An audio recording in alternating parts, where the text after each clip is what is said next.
Olá, você que me segue no Rodrigo Silva Arqueologia. Estamos aqui mais uma vez na semana para conversarmos sobre Bíblia Sagrada, contexto da Bíblia, a história e como a arqueologia, o evento, os contextos do passado nos ajudam a conhecer mais a Palavra de Deus. Mas antes de entrar no assunto de hoje, eu quero fazer dois convites a você. Se você ainda não é inscrito no canal, se inscreva, venha fazer parte da família Rodrigo Silva Arqueologia. É um prazer ter você aqui conosco, o seu comentário e se você gostar, deixe também o seu like, tá bem? E o segundo convite é para você se inscrever no curso A Bíblia Comentada com Rodrigo Silva. Nós já somos milhares de alunos ali que estamos toda semana estudando juntinhos a Palavra de Deus. E eu teria o prazer de ser o seu companheiro de jornada nesse estudo profundo da Palavra de Deus. Com relação ao estudo, a esse curso da Bíblia Comentada, eu até peço àqueles que já fazem o curso, se quiserem deixar um testemunho aqui no canal, serão muito bem-vindos, porque assim podem estimular outros a também fazerem parte. E além de você estar aprendendo mais sobre a Bíblia Sagrada, você também estará contribuindo com a construção do Museu de Arqueologia Bíblica do NASP, o Museu de Arqueologia do Oriente Médio, tá bem? Então nós já estamos muito felizes com o que nós estamos conseguindo e o prazer de ter você conosco nessa jornada intelectual e também espiritual de aprofundamento na palavra revelada de Deus, tá certo? Eu vou deixar aqui embaixo do vídeo o link onde você pode saber mais informações a esse respeito. Bem, hoje vou começar a falar para vocês um pouquinho sobre uma tarefa muito importante para a arqueologia bíblica, que é o estudo dos manuscritos do Mar Morto. Eu já fiz vários vídeos sobre os manuscritos do Mar Morto, há programas Evidências que eu gravei sobre isso, há também outros vídeos aí na internet, mas eu vou dar um resumo para benefício daqueles que talvez não saibam muito bem do que se tratam esses manuscritos. Em 1947, 48, aí nesses 2 anos, foram encontrados em Israel acidentalmente uma série de manuscritos, mais de 900 pergaminhos ali nas grutas de Herbert Qumran. Você sabe, 47, 48, nós estamos exatamente na iminência da criação do Estado de Israel. 47, após a guerra, era quando as pessoas estavam discutindo, os parlamentares, os políticos, na antiga Liga das Nações Unidas, que depois virou a ONU, se deveriam ou não criar um Estado para os judeus. Os judeus haviam perdido o seu direito, a sua propriedade, a sua terra, o seu estado, de maneira quase definitiva, na época de Adriano, imperador de Roma, que entre 132 e 135 de nossa era, combateu a rebelião de Bar Kokhba, expulsou de vez os judeus da região e trouxe para ali outros povos e rebatizou a terra com o nome de Filistina, que é um trocadilho para Palestina. E aí a terra foi disputada por vários grupos depois disso. Vieram os cruzados na época da Idade Média, depois você tem os mamelucos, você tem os otomanos, não nessa ordem que eu estou dando, é claro, o mandato britânico com o fim do Império Otomano e, finalmente, em 1948, a criação do Estado de Israel. E foi justamente nesse contexto de situações políticas e também de mudança do povo de Israel, porque agora, depois da tragédia do Holocausto, onde 6 milhões de judeus foram mortos nas câmaras de gás, agora eles tinham a oportunidade de voltar para a sua terra. A bem da verdade, a ideia da criação de um Estado judeu antecipa a isto, tá bom? Você tem Herzl, você tem o grande clássico, o Estado judeu, você tem, por exemplo, pessoas com muito dinheiro, como o barão de Child, que ele levou vários judeus ali para Israel, comprando terras, Rothschild, melhor dizendo, corrigindo o sobrenome dele, ele comprou vários territórios ali e trazia judeus para trabalharem na terra. Esses territórios depois viraram os kibbutz, mas isso é uma história mais sobre a história do moderno Estado de Israel, tá certo? Mas eu queria dizer que foi nesse contexto que os manuscritos do Mar Morto foram encontrados, justamente ali em 48, final de 47 para 48, na criação do Estado de Israel. Depois, nos anos 50, novos manuscritos foram encontrados nessas cavernas. Qual é a importância desse achado, desses textos? Bom, em primeiro lugar, de confirmação do texto da Bíblia, porque até o achado desses manuscritos, as cópias em hebraico mais antigas da Bíblia que nós tínhamos datavam do século X de nossa era para cá. do século X, ano 900 e pouco, depois de Cristo, depois ano 1000, etc, etc, dessa época para cá. A única exceção era um fragmento dos 10 mandamentos, chamado Papiro Nash, que datava do primeiro século antes de Cristo, e tinha ali algumas partes dos 10 mandamentos, mas fora esse Papiro Nash, que era um fragmento pequenininho, não havia nenhum testemunho escriturístico em hebraico que datasse de antes do século X de nossa era, ou seja, antes da Idade Média. Então, ali nas grutas de Qumran, eles encontraram várias cópias de livros da Bíblia, e todos os livros do Antigo Testamento foram encontrados ali, menos o livro de Esther. Encontraram cópias de Daniel, encontraram cópias de Zacarias, do Gênesis, alguns livros mais bem preservados, como o livro de Isaías, que foi encontrado em sua totalidade, e alguns livros menos preservados, como o livro do Gênesis, do qual encontraram apenas fragmentos, porém fragmentos muito importantes. Além dessas cópias da Bíblia que eles encontraram, algumas datadas de até 200 anos antes de Cristo, ou seja, 1.200 anos mais antigas que as cópias que nós possuímos, além dessas cópias da Bíblia, foram encontrados ali em Qumran também vários tratados judaicos que mostram ou que mostravam como era a religiosidade ali nos dias em que nasceu o cristianismo. Talvez não a religiosidade de todo Israel, mas pelo menos de um segmento, o segmento daquela comunidade chamada de Yahad. Yahad em hebraico significa aqueles que vivem juntos, e que Flávio Josefo chamou de essênios, e muitos interpretam como sendo os essênios. Apenas para você entender a importância desses textos. Encontraram ali, por exemplo, a regra da comunidade, que mostra como é que os judeus entendiam as regras de purificação, de pureza, de moralidade, a guerra dos filhos das trevas contra os filhos da luz, que mostravam a escatologia deles, ou seja, a ideia que eles tinham de fim dos tempos, textos que traziam como eles imaginavam a vinda do Messias para aquele tempo, era uma comunidade messiânica, ou que estava esperando o Messias, enfim, foram informações muito importantes. E apesar de décadas e décadas que esses documentos foram descobertos, mais de 70 anos, nós ainda temos agradáveis surpresas vindo no estudo dos manuscritos do Mar Morto, informações novas. A mais recente foi divulgada agora há poucos anos, uns 3, 4 anos, um pouquinho antes da pandemia, foi uma informação de que eles encontraram ali um pouco sobre o calendário que a comunidade de Qumran seguia. E esta foi uma informação muito importante porque descobriu-se pela primeira vez que a comunidade tinha um calendário diferente daquele usado em Jerusalém. Em Jerusalém, os sacerdotes ou os religiosos, ali, os saduceus, eles usavam mais um calendário lunar. O calendário lunar, ele é mais curto do que o calendário solar, tá certo? Ele é mais curto, porque ele é baseado apenas nas lunações. Mas descobriu-se que em Qumran, eles tinham um calendário fixo de 364 dias. E esse calendário era diferente do calendário lunar em várias coisas. Em primeiro lugar, que o calendário lunar dependia muito da observação humana acerca da lua nova para poder traçar a realização das festas judaicas. Mas o calendário fixo de 364 dias por ano, um dia a menos do que o calendário solar que nós usamos hoje, ele não tinha esse problema.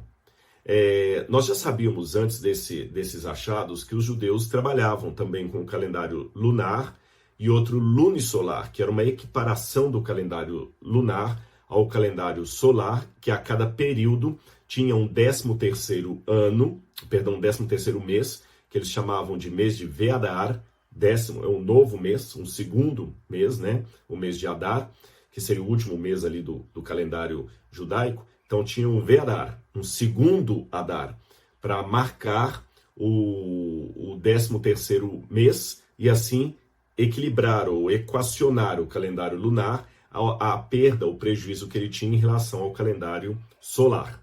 Mas em Qumran descobriram que eles tinham um calendário fixo de 364 dias do ano.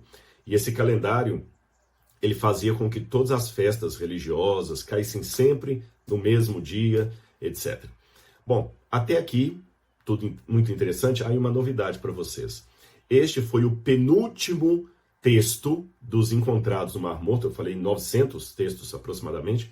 Esse foi o penúltimo que foi traduzido. Existe ainda mais um texto que não foi traduzido. Você pode perguntar, Rodrigo, por que não traduzem logo? É porque às vezes eles acham esses textos em hebraico em fragmentos menores do que um selo de carta. Um fragmento, às vezes, que tem uma letra, uma sílaba, uma palavra. Então, você juntar tudo isso é um quebra-cabeça louco, tá certo? Um quebra-cabeça louco. Demora muito tempo, muito esforço, muita análise. Então, não é uma coisa que você pode fazer com prazo de 5 dias. Envolve dinheiro, recursos, quem vai financiar tudo isso aí. Então, nós ainda temos um texto inédito para ser publicado, e eu espero os resultados que virão desse texto, mas vamos falar dessa questão do calendário. Além dessa descoberta que a comunidade de Qumran tinha um calendário de 364 dias fixo, descobriu-se também nesse texto, aí você vai entender qual a ligação que eu faço disso com Jesus, é que eles tinham uma reescrita do livro do Deuteronômio, onde eles acrescentavam alguns detalhes que não estavam no Deuteronômio. Eu vou explicar isso para você. Para você entender, a realidade dos judeus em relação à sua religião tinha muito a ver com a agricultura e com a terra. Calma que eu vou explicar e você vai entender a diferença. É que para nós, pelo menos nós que vivemos nos grandes centros, eu sei que muita gente que me segue aí pode ser da agricultura, pode ser gente do interior, que trabalha com o agronegócio, mas eu vou falar da minha própria experiência. Eu nasci e cresci em Belo Horizonte. Então, a minha geração, e talvez a geração de muitos, talvez a maioria dos que estão me assistindo, é aquela geração que a relação com a comida não é a mesma de quem vive da terra. Por quê? Trigo, o que era trigo para mim? Era uma palavra muito distante. Eu sabia o que era pão, que eu ia até a padaria e comprava o pão. Muito simples. Ordenha era uma palavra mais distante ainda, porque o que eu sabia de leite era só o que eu ia à padaria, abria a geladeira, comprava aquele saquinho, trazia para casa, cortava ali e colocava no copo e bebia. Eu não tinha toda aquela ideia de criança, embora eu lembre que na quinta série, que seria o 6º ano atual, eu fiz um trabalho de ciências sobre os laticínios, como é que eles saíam do campo, chegavam até aqui. Eu lembro com os colegas mostrando aquele carrinho, a gente comprou vários vidrinhos assim, cheios de leite. Mas era um trabalho de criança de 6º ano, nem se compara ao conhecimento que um especialista em agropecuária, em agronegócios teria, tá certo? Era um trabalho muito simplório. Continuava valendo para a minha experiência a ideia de que os produtos era só abrir a geladeira ou ir ao supermercado, à padaria e comprar. Ainda que nas aulas de geografia e no trabalho de ciências eu tinha feito esse estudo, tá certo? A nossa relação com a comida era esta. Era não querer comer aquilo ali, tá certo? Lembra aqueles que foram, como eu, difíceis de comer? Que às vezes a mãe tinha até que colocar uma correia em cima da mesa, vai terminar de comer isso aqui tudo, enquanto não terminar, não sai daqui. Foi a geração na qual eu fui criado. Eu sei que hoje os pais não fazem muito isso, mas no meu tempo fazia. Você era obrigado a comer tudo. E tinha coisa que você não gostava e tudo mais. Você não tinha essa ideia de agricultura. O povo de Israel era o extremo oposto dessa realidade na qual eu e você fomos criados. Eles dependiam inteiramente da terra e da fé em Deus, que abençoava a terra para que eles tivessem comida. Principalmente em Israel, onde você não tem aquela quantidade de chuvas que nós temos hoje, tá certo? Aliás, grosso modo, eu posso falar que Israel tem duas chuvas assim mais, 2 períodos chuvosos mais fixos. São aquelas chuvas de inverno, que começam ali no mês de Kislev. Você tem um pouquinho de chuvas que caem também em outubro ali, né? Mas as grandes chuvas, o tempo de chuvas mesmo é ali o inverno, que são chuvas até perigosas. Vão desde o mês de Kislev até o mês de Shevat, que pega ali o final do nosso dezembro e tudo, que é o período de inverno. É uma chuva que ela pode matar a agricultura. E você tinha aquelas outras chuvas próprias para amadurecimento do grão, do trigo. A gente chama de chuva serode e temporã. Uma que acontece mais ou menos na primavera ali e a outra no outono, tá certo? Mas outono, primavera, inverno, eu estou falando do hemisfério norte. O nosso inverno aqui é no meio do ano, é julho. Para eles o inverno é dezembro. O outono deles ali é pelo mês de outubro. E a primavera deles é o mês de março, de final de março, abril, tá certo? Um pedaço de maio. Essa que é a primavera do pessoal do Oriente Médio. Então, pessoal, a terra, durante o período de estiagem, ela fica dura. A terra do Antigo Oriente Médio, até hoje em Israel, a terra fica dura como pedra. Não dá para plantar nada. Não dá para plantar nada. A bem da verdade, os judeus hoje adquiriram, os israelenses, eles criaram técnicas de gotejamento, onde você quase consegue colher e plantar o ano inteiro. Mas isso eu estou falando do Israel moderno. Nos tempos da Bíblia, eles não tinham técnicas de gotejamento. Dependiam da chuva mesmo, tá certo? Da chuva. Então você precisava que a chuva caísse no período certo, e não era como no Brasil, que a estação chuvosa vem, mas às vezes está sol, começa a chover. Não, lá é muito fixa. As estações são muito fixas. Então a chuva vem, molha a terra, e quando a terra está úmida, aí que você pode jogar a semente. Depois tem que ter outra chuva que faz a semente maturar para você poder colher. E se não chove, se é um período de estiagem, gente, eles estavam perdidos. Você tinha até que estocar alimento todo ano. Se a colheita foi boa, você estocava comida, porque se no ano seguinte não tivesse chuva, a colheita podia ser pobre. E se acabassem os grãos da sua casa, você não adiantava ir à padaria e comprar mais, ir ao supermercado. Não existia isso. Esquece essa nossa vida de hoje, que você encontra maçã durante os 12 meses do ano, encontra banana os 12 meses do ano, que mesmo algumas frutas que sejam sazonais, mas a maior parte das frutas que nós comemos tem o ano todo. O arroz tem o ano todo, o feijão tem o ano todo, está lá no supermercado. Pode ser até um produto que foi guardado em refrigerador e foi colhido há 2 anos atrás, mas a gente vai no supermercado e encontra. Para eles não era assim. Se não houvesse chuva, não tinha colheita. Se não tivesse colheita, era passar fome. Eu vou dizer 1 ou 2 elementos da Bíblia aqui, exemplos da Bíblia para servir de ilustração. A viúva de Sarepta teve um período de grande seca, estiagem, e o profeta vai à casa da viúva de Sarepta e ele fala: o que você tem para comer? Ela falou: tem um pouco de farinha, um pouco de azeite. Vou fazer um bolo para eu e o menino comermos e depois vamos morrer. Também na época de José do Egito, que houve uma grande estiagem em Canaã, e também no Egito, mas o Egito tinha guardado comida. Aí os filhos de Jacó têm que ir ao Egito para comprar alimento. Então isso era muito comum nos tempos da Bíblia. Então toda vez que vinha uma chuva, para eles era um motivo de grande alegria. Até hoje em Israel, quando chove para eles é muito bom. Às vezes eu estou com um grupo lá, começa a ameaçar chover, o pessoal: nós vamos orar a Deus para não chover. Aí o israelense: não, pelo amor de Deus, orem para que chova. A gente precisa de chuva aqui em Israel. Não é como o Brasil, um país tropical, tá certo? Então, essa relação deles com a terra e com o alimento era muito forte, porque se a terra não produz, ele não tem grão. Se ele não tem grão, ele não tem farinha. Se ele não tem farinha, ele não tem pão. Vai comer o quê? Pedra? Eles também não tinham com o alimento essa ideia ocidental moderna de fast food, de jantar de negócios, sabe? Eu vou assistir um filme e vou comer. Não existia isso.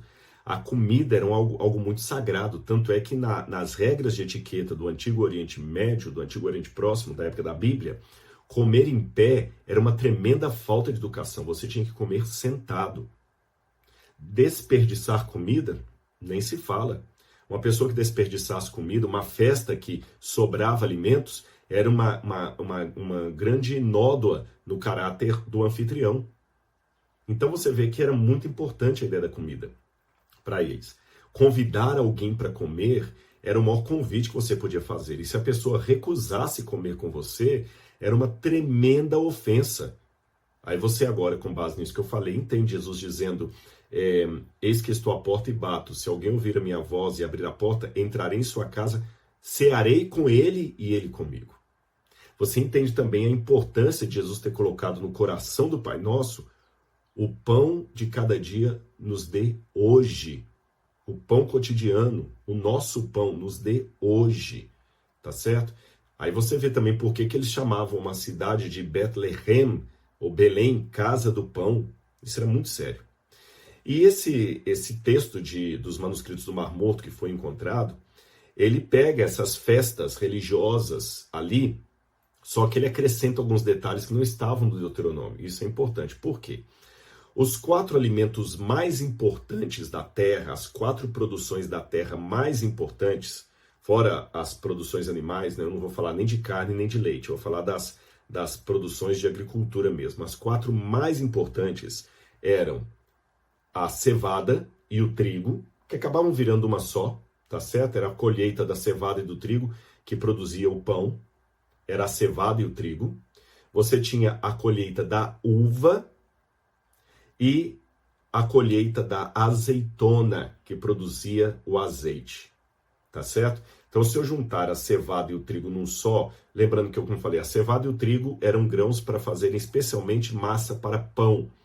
A cevada, como ela tem menos valor de nutriente, era o pão da pessoa mais pobre, era o pão da carência. O trigo era o pão da pessoa que tinha mais condição financeira, era um pão mais substancial, tá certo? Então você colhia o trigo, a cevada, por exemplo, ela era colhida a partir do início do equinócio primaveril. O equinócio, você sabe, é quando o dia e a noite começam a ter a mesma duração, é na primavera que isso acontece.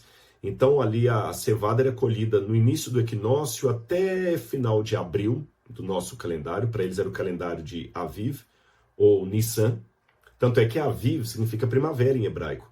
A cidade de Tel Aviv significa colina da primavera, Tel Aviv. Então eles chamavam o mês de Aviv, ou o mês da primavera, ou também de Nissan, que era o nome que eles tinham herdado ali da Babilônia, tá certo? Então você tinha ali a colheita da cevada. No final de abril, mais ou menos, até maio, você tinha a colheita do trigo. E aí, nessa colheita, tinha uma festa toda especial, que é a festa quando você levava os primeiros molhos para Deus, de trigo que você colheu, de trigo que você colheu. Aí, no mês de junho e julho, começam a colheita das primeiras uvas. As primeiras uvas saem ali em junho e julho, embora o mês primordial para a colheita das uvas vai ser em setembro. Então, mais ou menos ali em junho, julho, eles já tinham a colheita de algumas uvas, né? Mas as principais eram colhidas em agosto e setembro. E depois, no final, lá pelo mês de outubro, você tinha a colheita... desde agosto, na verdade. De agosto até outubro, você colhe a azeitona.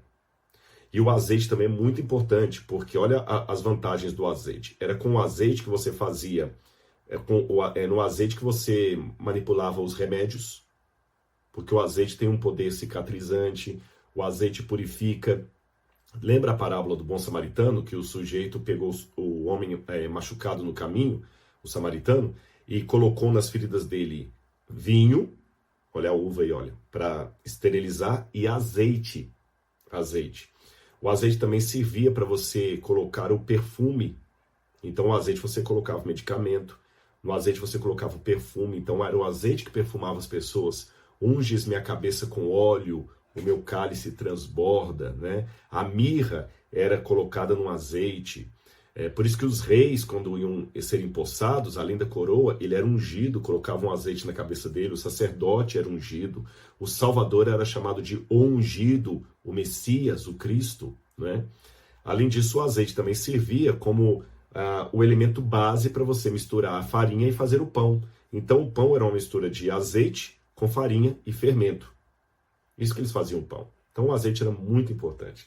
Só que, curiosamente, quando você vai na Bíblia, você vê esses elementos mencionados na Bíblia. Se eu abrir com vocês aqui Deuteronômio, por exemplo, capítulo 7, versículo 13, olha que a promessa de Deus é dada justamente em função desses elementos de agricultura. Ele fala o seguinte: ele, o Senhor, se Israel fosse fiel, diz assim, se Israel fosse fiel e obediente, olha o que ia acontecer.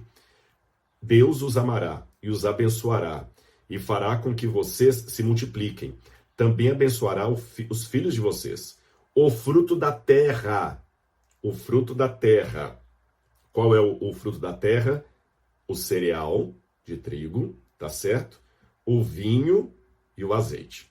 O cereal, que podia ser trigo ou cevada, como eu falei, o cereal, trigo ou cevada, o vinho e o azeite. Percebeu? Olha, a menção aí, o cereal, que era trigo ou cevada, o vinho e o azeite. Em contrapartida, se o povo fosse desobediente a Deus, a ameaça é que a primeira coisa que Deus ia cortar era justamente o vinho, o trigo, o azeite e a uva. Quer ver? Eu vou ler para vocês aqui agora Deuteronômio, capítulo 28, verso 51. Olha, castigos decorrentes da desobediência. E quais são os castigos decorrentes da desobediência? Eles comerão, eles, os inimigos, comerão o produto dos animais da terra de vocês, até que vocês sejam destruídos. Eles não lhes deixarão cereal, vinho e azeite. Cereal, vinho e azeite.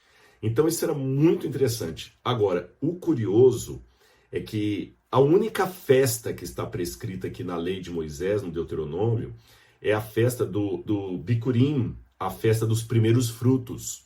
E a festa do Bicurim, dos primeiros frutos, é uma festa mais voltada para a colheita de cevada e de trigo.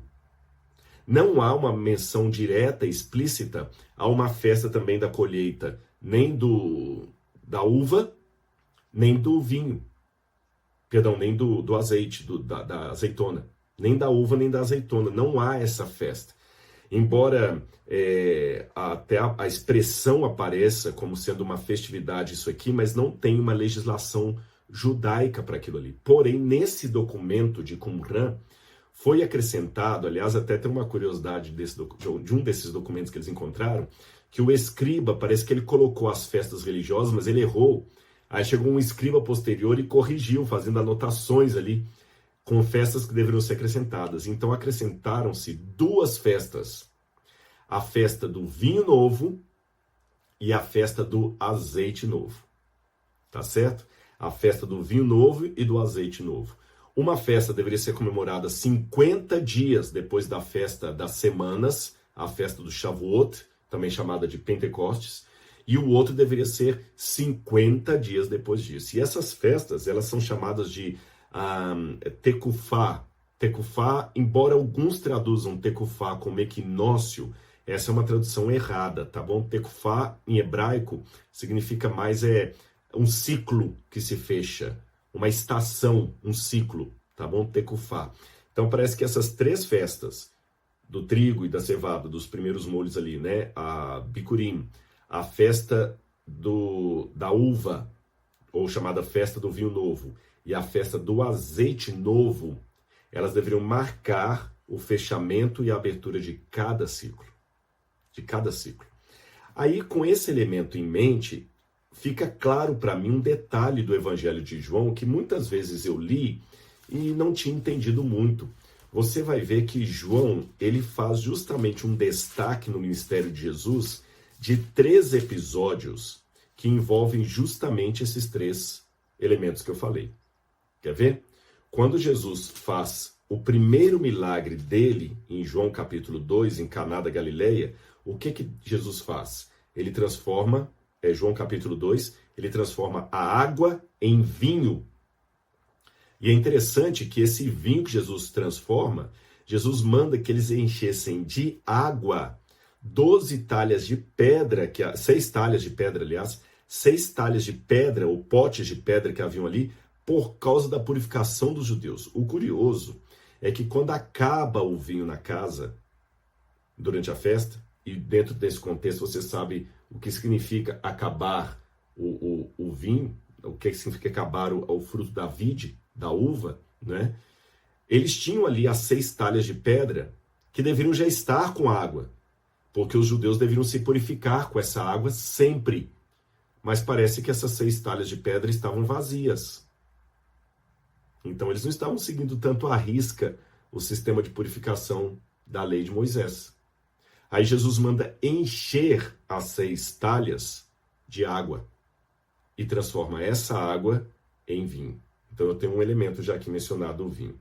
Quando eu vou mais à frente com Jesus, no capítulo 6 de João, verso 51, Jesus vai falar uma coisa que vai deixar os judeus loucos da vida com ele.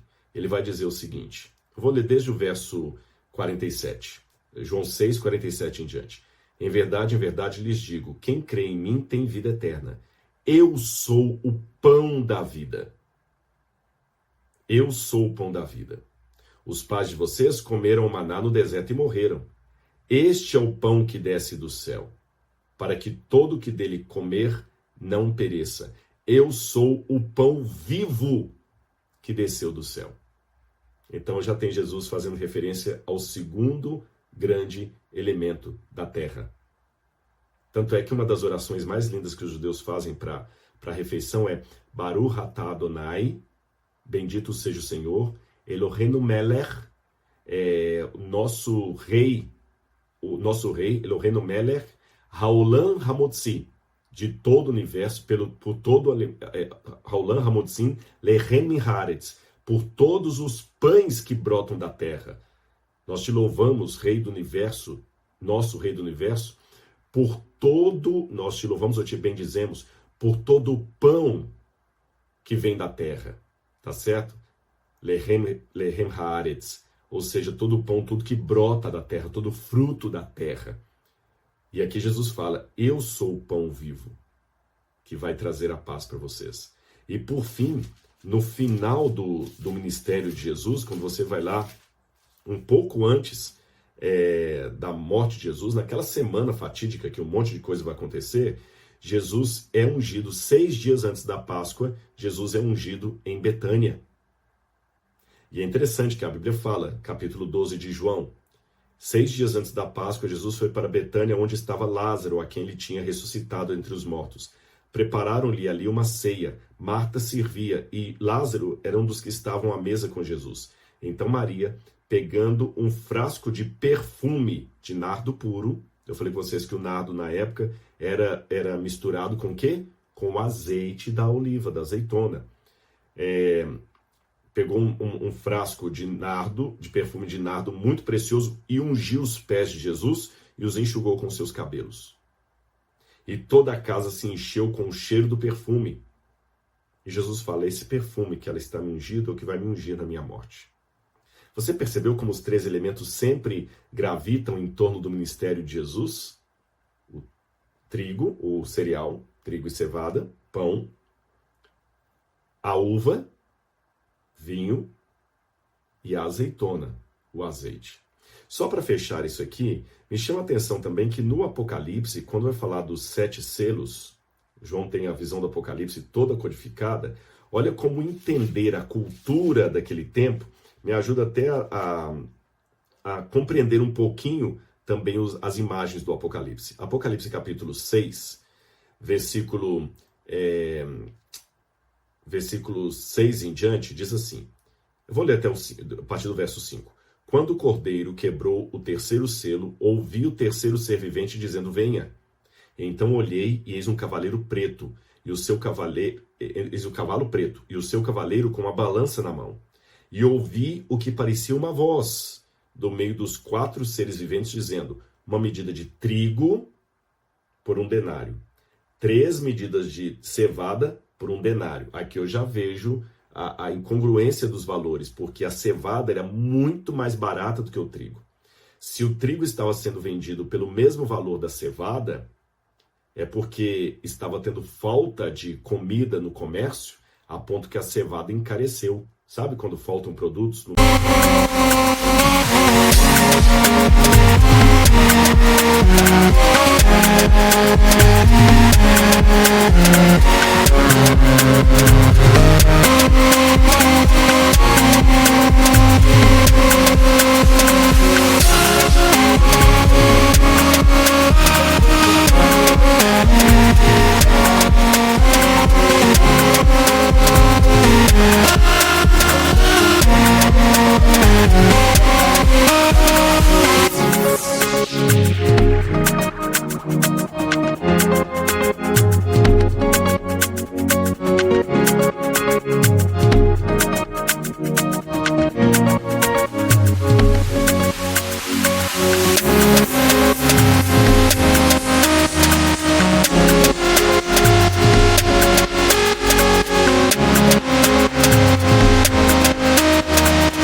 E acontece inflação, a cevada estava sendo vendida pelo mesmo valor do trigo, quer dizer, não estava tendo alimento. Uma medida de trigo por 1 denário, 3 medidas de cevada por 1 denário. E você pode falar, tudo bem, mas aqui a diferença é que o trigo é 1 medida, as cevadas são 3. Porém, pelo costume da época, mesmo assim a cevada deveria ser mais barata. deveria ser bem mais barata. Então as 3 medidas de cevada aqui ficam valendo o tanto de uma medida de trigo. É uma carência. E ainda diz, não danifique o azeite e o vinho. Ó, cevada, trigo, azeite e vinho. Um símbolo claro aqui de elementos que tem toda relação com a cultura da Bíblia, mas eu não vou explicar o Apocalipse, senão fugiria do meu assunto. Mas você viu que interessante como é que o estudo dessa cultura, desses elementos históricos, nos ajuda a compreender melhor a palavra de Deus? É mais ou menos esse tipo de linha que eu sigo nesse curso A Bíblia Comentada com Rodrigo Silva, onde a gente vai estudando a cultura e, através dela, compreendendo melhor a palavra de Deus e também através das línguas originais e de outros elementos que nós vamos pontuando, tá certo? Que Deus abençoe muito a sua vida e que você possa realmente ter em Jesus o fruto da terra, que traz uma satisfação para o corpo e também para a alma. Sacia a fome, a sede, de uma maneira eterna e completa. Que Deus abençoe você. Um grande abraço e até o nosso próximo vídeo. Tchau, tchau.